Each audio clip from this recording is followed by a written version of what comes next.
suasana Chinese New Year masih sangat terasakan sekali, puji Tuhan. Ya, terlebih dahulu Yonghi Fatsai, Gongxi Fatsai, ini Chinese wordnya itu mengatakannya begitu. Nah, tetapi saya diingatkan oleh Pak Presiden kita ini, jangan lupa bulan ini pun tambahan lagi, bukan hanya soal perasaan ataupun juga perayaan Chinese New Year yang baik, Valentine's Month, alright, yaitu Februari, amin. Kita beri tepuk tangan untuk kemuliaan Tuhan. Apa yaitu? Tidak lain, yaitu bulan kasih sayang.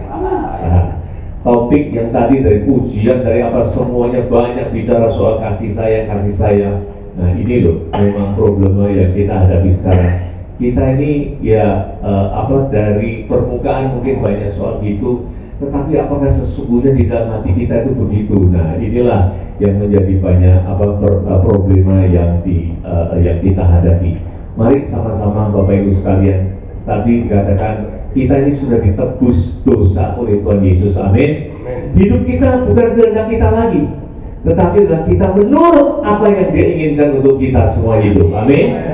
Nah, pagi hari ini sharingnya adalah lain, camkanlah intimasinya. Kita tadi banyak bicara kasih sayang, very good. Tetapi lubuh hati Tuhan sesungguhnya itu apa? Bicara soal intimasi, yaitu bahasa aslinya adalah dinosko, yang tidak asing lagi, dan kita perlu mengetahui hal ini dengan baik. Puji Tuhan Bapak Ibu sekarang, mari kita sharingkan dengan hal ini, yaitu kita bicara banyak soal kasih sayang. Ini ada Valentine's story. Saya nggak tahu apakah Bapak Ibu semua tahu asal usul dari Valentine itu kenapa? Februari, kenapa tanggal persisnya ada yang tahu? 14, which is what? 3 days later, 3 hari lagi kemudian. Nah itu ceritanya abad ketiga di dalam kerajaan Roma waktu itu. Raja Claudius II mengumumkan itu 260 sekian tahun, mengumumkan bahwa semua penduduk dilarang menikah. Kenapa? Dengan satu tujuan, supaya maintain orang muda ini semangat dan benar-benar mengabdi kepada pemerintah, kepada kerajaan. Kalau mau perang, siap perang dan sebagainya. Jadi itu peraturan itu dikeluarkan dengan cara begitu supaya jangan nanti akhirnya terus punya keluarga, terus kemudian perhatian apa segala, tidak sepenuhnya bekerja untuk kebutuhan pemerintah atau kekaisaran waktu itu.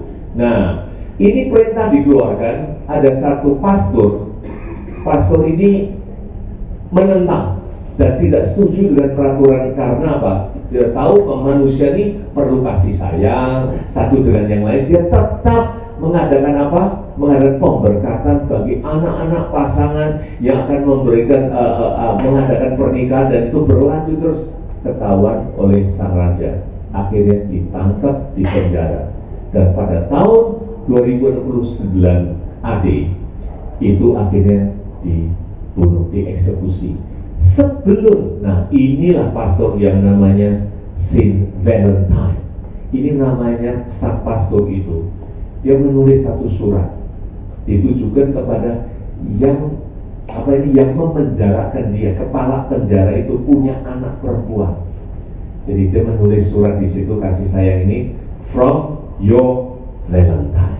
Nah, pas tanggal 14 Februari itulah dia meninggal.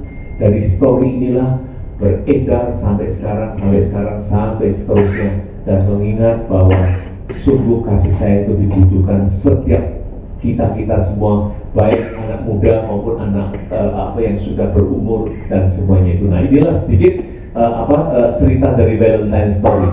Kalau kita secara ya akademis, kita tahu yang namanya Valentine itu tidak lain pasti dipenuhi dengan rasa romantik, passionate, bergairah satu dengan yang lain, ya. Ini ada tahapan-tahapan dan akhirnya pernikahan akhirnya kita memiliki kasih sayang dengan antara family, saudara-saudara. Storge namanya itu adalah bahasa Latinnya.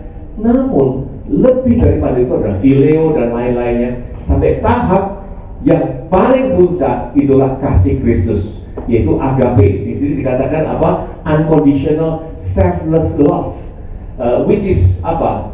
Sudah tidak mementingkan diri sendirinya lagi, tetapi lebih daripada itu sebetulnya. Karena agape itu hanya terdapat di dalam Kristus, bukan dari manusia punya perbuatan. Mungkin manusia sekedar ingin mengajukan perbuatan, menunjukkan ini itu, bahwa mengkorbankan ini, tapi itu bukan apa yang diinginkan. Hanya kasih Kristus itulah yang disebut agape. Perhatikan di dalam perjanjian baru, seluruh kata-kata yang dari Tuhan kalau bicara soal kasih is always refer to agape, yaitu mengandung arti Kristus itu sendiri, bukan perbuatan manusia, dan tidak mungkin itu. Nah, itulah hal yang perlu kita ketahui. Nah, intimacy ini, ginosko, tidak lain yaitu kita perlu pahami menjadi dasarnya apa yang kasih Kristus agape itu mendasarinya itu, yaitu apa? Menjadi karakternya dari Tuhan. Kita perlu segala sesuatu itu pemahaman yang baik dulu. Dengan pemahaman yang ini, kita meluapkan kasih Kristus itu sedemikian rupa sehingga kita betul-betul kuat ada di dalam Kristus yang agape itu. Amin. Kita beri tepuk tangan untuk Tuhan. Nah, untuk itu mari kita betul-betul renungkan baik-baik apa maksud Tuhan di dalam hal mengenai agape yang berhubungan dengan ginosko yang sebagai pemahaman yang penting ini. Awal dari semuanya itu kita tahu, sejak manusia jatuh dalam dosa, Adam dan Hawa, hubungan manusia sudah terpisah oleh Tuhan. Tetapi tengah jalan ini semua perbuatan dosa apapun akhirnya tidak dapat mengubah, tidak dapat menyelamatkan manusia itu. Tengah-tengah jalan ini nubuatan Tuhan terjadi di nabi yang besar Yeskiel 36 ayat 26. Ini sedikit flashback supaya kita tahu Tuhan mengatakan apa. Dia bilang gini, jadi ini semua bukan dari yang dilihat, bukan dari segala perbuatan, tetapi Tuhan katakan, ku akan beri hati yang baru, roh yang baru, batinmu pun yang baru, yang akan menjauhkan tubuhmu dari apa? Hati yang keras, dan ku berikan hati yang taat. Nah, inilah meaning arti yang terdalam. Tuhan sudah tidak deal dengan hal-hal superficial atau surface punya masalah, tetapi Dia akan memberikan rohnya sendiri di dalam batin kita ini bekerja. Nah, inilah nubuatan yang akhirnya kita tahu semua, lahirnya Yesus Kristus Tuhan semuanya itu. Nah, di sini dikatakan rohku akan kuberikan diam di dalam batinmu. Ini nubuatan sudah terjadi belum? Tentunya sudah sepenuhnya terjadi dan sudah digenapi. Nah, inilah yang perlu kita camkan dan perlu kita betul-betul pemahamin yang baik, karena Dia ini di dalam roh ini yang sudah ada di tengah-tengah hidup setiap kita lagi. Kita sudah tidak lagi perlu ragu-ragu, sudah tidak perlu lagi merasakan dengan segala keraguan atau apapun, karena inilah firman yang sudah digenapi. Bahkan dikatakan begini, Yohanes 1 yang mengatakan, Dia ini sudah ada di dalam dunia. Yesus Kristus punya kelahiran ini mewujudkan, mengambil rupa manusia, supaya apa? Berkomunikasi dengan baik, menyatakan firman-Nya, semua tercatat dengan baik, supaya betul-betul dikenal oleh manusia ini. Nah, walaupun Dia sudah ada di dalam dunia, dikatakan di sini, tetapi dunia tidak mengenalnya. Mengenal di sini, mengenal ini, kata ini adalah ginosko. Kembali lagi ditulis sebagai ginosko itu. Nah, untuk itu makanya apa sih ginosko ini sesungguhnya? Coba kita melihat. Deeper meaning of ginosko itu secara Bible itu adalah apa? Relation, intimate, knowledge, yaitu yang sering dipakai oleh di dalam Bible untuk mendescribe apa? Intimacy with God. Intimacy itu adalah satu yang paling akrab, yang paling dekat, yang paling bersatu, yang sudah menjadi satu dengan Tuhan. Nah, itulah namanya deeper meaning dari ginosko ini. Makanya di mana-mana itu begitu banyak soal kata-kata mengenal, tahu atau mengetahui. Itu bukan sekedar mengetahui, oh ya orang itu baik, bukan begitu artinya. Tetapi sesungguhnya adalah deeper meaning itu yang sungguh relationship intimate, yang sudah bersatu, yang tidak terpisahkan. Nah, all this kind of meaning is attached dengan kata-kata ginosko ini. Yang kedua, deep love between husband and wife. Nah, ginosko ini seringkali dipakai apa? Sexual intimacy antara husband and wife.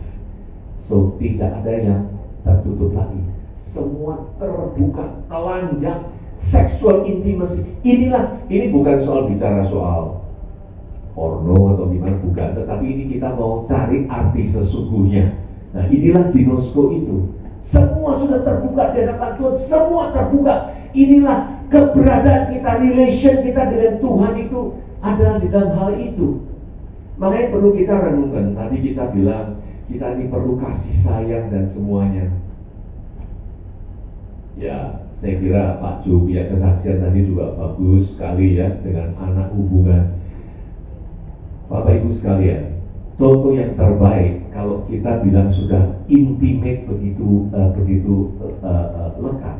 Salah satu foundation yang kita memang terbuka semua. Saya rasakan sendiri kalau di dalam kita ini sibuk dalam dunia bisnis, but never forget internally kita dengan istri, ya kan, di dalam family, di dalam anak-anak, sering kita talk about business as well.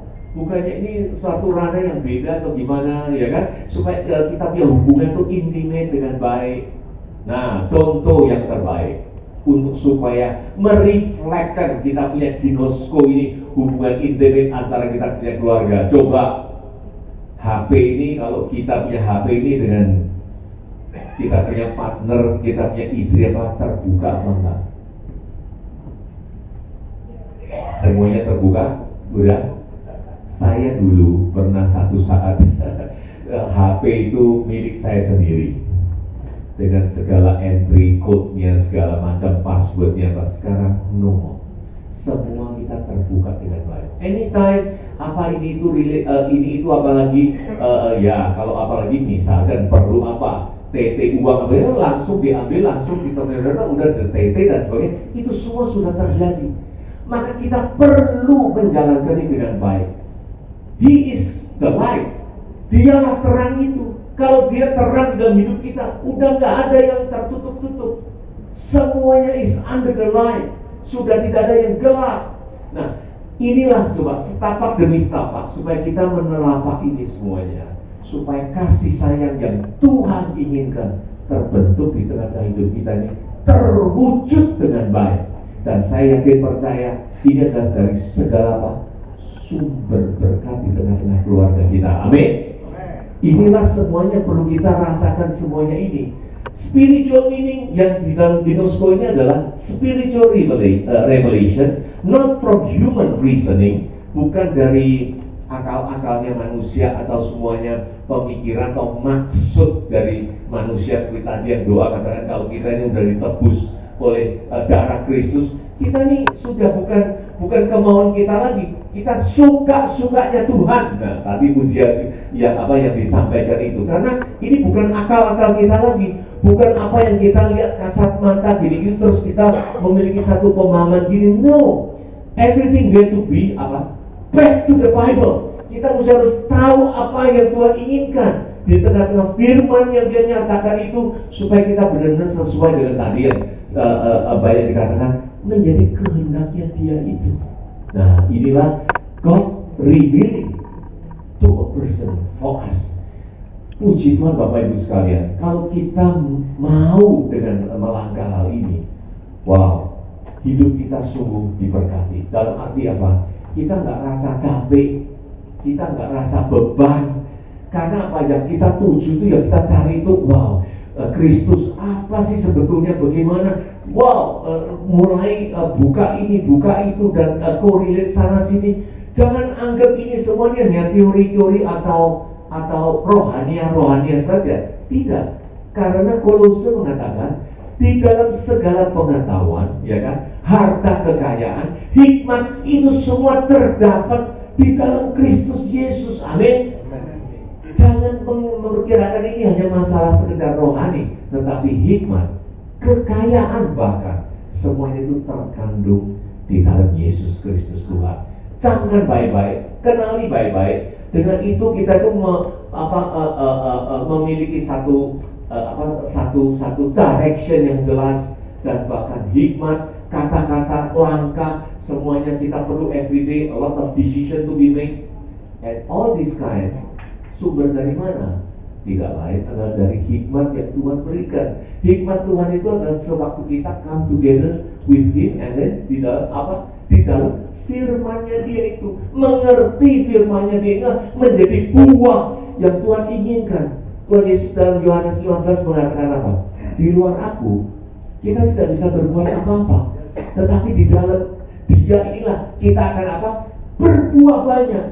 Matius 13 mengatakan, kalau orang mendengar firman Kristus dan yang mengertinya itu, itulah kita memproduce fruits. Itulah kata-kata Inggrisnya itu. 100 times, 60 times, 30 times, itu depend on all individual of us. Tetapi itulah, menjadi satu tujuan pokok yang kita sering untuk camkan baik-baik. Dari situlah kita memperoleh sumber segala kebaikan Tuhan yang Tuhan ingin untuk kita lakukan semuanya itu. Nah, coba kita lihat. Maka itu di dalam understanding mengenai ginosko itu, Efesus mengatakan demikian. Kita ini mengenal yaitu ginosko dan kasih agape itu tuh melampaui segala pengetahuan. Melampaui. Kita tuh beyond our understanding. Bagaimana kok Tuhan tuh bisa sampai kayak begitu ada di dalam diri kita dengan sepenuhnya itu. Dan aku berdoa supaya kamu ini dipenuhi dalam seluruh kepenuhan Allah.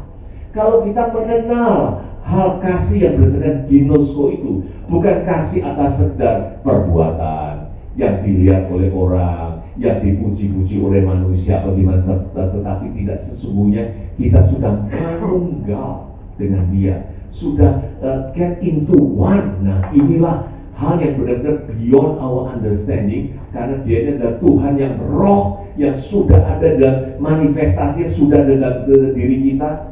Maka itu kita kalau tiap hari melakukan ini atau rencana itu sudah tidak ragu-ragu lagi, karena He is inside us. God is with you, with me, and with everyone of those who believe in Christ. Wow, puji Tuhan. Maka ini menjadi kekuatan yang sungguh innerest being kita ini betul-betul diberikan energize yang baik, yang kuat, which is beyond our understanding, karena kita mengenal yaitu atas dasar ginosko, atas dasar kasih agape itu yang selflessness, tetapi semua itu sudah manunggal bersama dengan Dia di dalam roh dan kebenaran itu. Maka itu ini adalah salah satu kunci yang penting dalam Yakobus.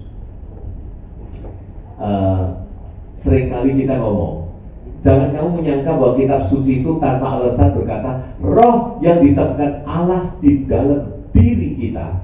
Di dalam kita ini ada roh Allah, roh Kristus dikatakan itu, ya kan? Tidak, bukannya tanpa alasan. Karena apa? Diinginkannya dengan cemburu, jealousy, itu Inggrisnya mengatakan begitu. Tetapi ini dalam konteks konteks yang positif. Karena kalau di dalam English translation yang lain dikatakan because He is faithful, karena Dia itu sangat setia. Makanya setia, kalau misalkan nih, contohnya nih, Dia sangat setia, tidak menginginkan kehilangan kita, atau kita mungkin tidak memperhatikan Dia, atau mungkin kita punya perhatian yang lain, atau kita mungkin punya punya perhatian yang khusus. Nah, ini hal-hal inilah di dalam batin roh kita ini, Dia sangat cemburu mengenai hal ini. Untuk itu dikatakan, tetapi kasih karunia yang dianugerahkan dengan kita ini jauh lebih besar. Jadi kita hidup ini sekarang ini betul-betul penuh syukur, berterima kasih, semangat karena apa? Bukan dasar perbuatan kita. Karena apa? Kasih karunia Tuhan ini yang lebih besar daripada segalanya itu. Kita sering ngomong kita hidup dalam kasih karunia, tetapi suka-suka kita masih ingin dengan pribadi kita mau ini. That is very very crucial. Inilah membedakan orang yang benar-benar di dalam Tuhan apa enggak. Karena apa? Ini ayat selanjutnya mengatakan gini. Karena itu ia berkata, Allah menentang orang yang congkak dan mengasihinya orang yang rendah hati. Why?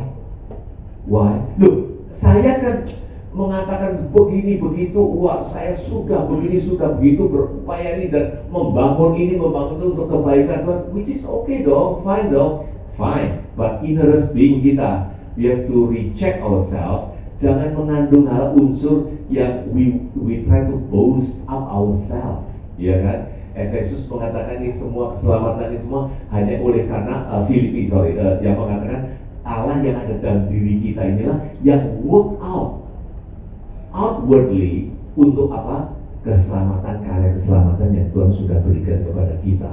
Maka itu salah satu kunci dari segala hal untuk Tuhan memberkati kita. Jangan kita memiliki unsur-unsur saya punya ambisi pribadi begini begitu dan sebagainya. That is really karena Tuhan sangat menentang hal ini. Kenapa? Di dalam ayat yang lain tidak tertera di sini dikatakan kalau engkau mengikut aku, what is the point? Ada yang ingat? Apa? Sangkal diri kita. Why? Karena Tuhan sudah prepare everything. Karena Tuhan sudah given everything. Karena Tuhan finish dia punya job. So then we are the ones now di dalam pimpinannya kita melangkah dengan baik. Nah ini sebetulnya adalah salah satu dasar di dalam kita sebagai follower, sebagai believer yang no longer is about me, but is about Him. Amin.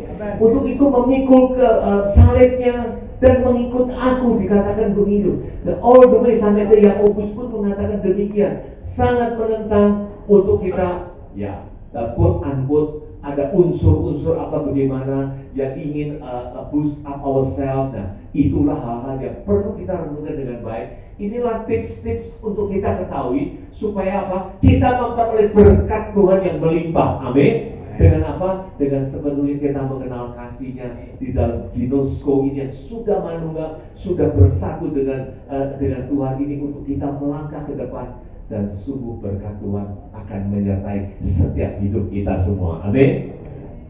Apa konsekuensinya Bapak Ibu sekalian? Kalau kita sudah bicara soal ginosko, soal hal begini ini. Nah, inilah hal-hal yang perlu kita pahami dengan baik dan camkan dan selalu ingat kata-kata ginosko ini yang memiliki arti yang begitu dalamnya itu. 2 Korintus 13 ini yang mungkin sering kita dengar juga. Ujilah dirimu, tetap tegak dalam iman, selidikilah kamu, ya kan? Apakah kamu yakin dirimu itu bahwa Kristus Yesus ada di diri kamu? Christ is in you. Kita ini perlu pahami itu dimanapun kita berada. Christ is already in me. Thank you Lord, thank you Jesus. Segala kesesakan yang dihadapi pun kita dapat bertahan karena kita tahu Christ is already within us, within you, within me. Nah inilah menjadi benchmark, menjadi satu hal yang penting sekali untuk kita uji diri kita sendiri. Sebab jika kalau tidak demikian, kita tidak tahan uji. Bukan dengan kekayaan, bukan dengan kekuatan kita. Kita selalu mengingat bahwa Christ is already in me. Dan inilah bersangkutan sekali dengan ginosko. Kenapa? Kalau Inggrisnya ini dikatakan disqualified. Disqualified is no longer acceptable in front of God. Karena begini Bapak Ibu sekalian, kita perlu bertumbuh. Kita perlu bertumbuh. It's no longer kita hanya hanging around, putar-putar dengan hal yang sama. Tetapi we increase in apa? In knowing Him more and more.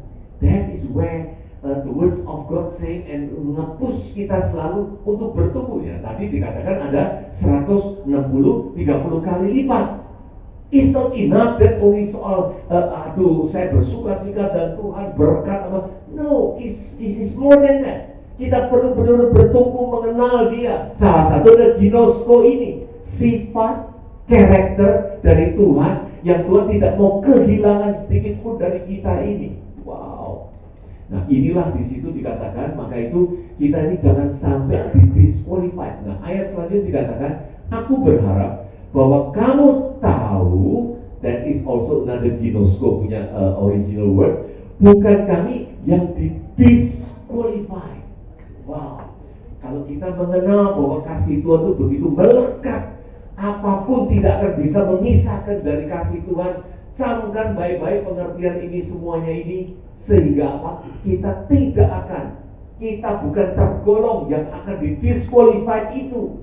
Otherwise dikatakan di sini kita tidak tahan uji, yang sesungguhnya artinya adalah kita ini didiskualifikasi along the way di dalam perjalanan hidup kita ini. Inilah pengenalan, pemahaman tentang Tuhan Yesus Kristus, keberadaannya, bagaimana our relationship dengan Tuhan yang perlu kita bina, yang kita perlu mengerti dan kita perlu camkan dan simpan di dalam benak hati pikiran kita dengan baik. Sampai bahkan Bapak Ibu sekalian, kalau mau tahu, ini ada satu hal yang sangat krusial. Yohanes 7 mengatakan, barang siapa percaya, yaitu memiliki apa? Antisipasi, sikap hati yang haus. Yang haus, percaya itu diidentikan dengan haus, karena ini bicara apa? Soal minum. Kitab suci mengatakan di dalam hatinya akan mengalir aliran-aliran air yang hidup.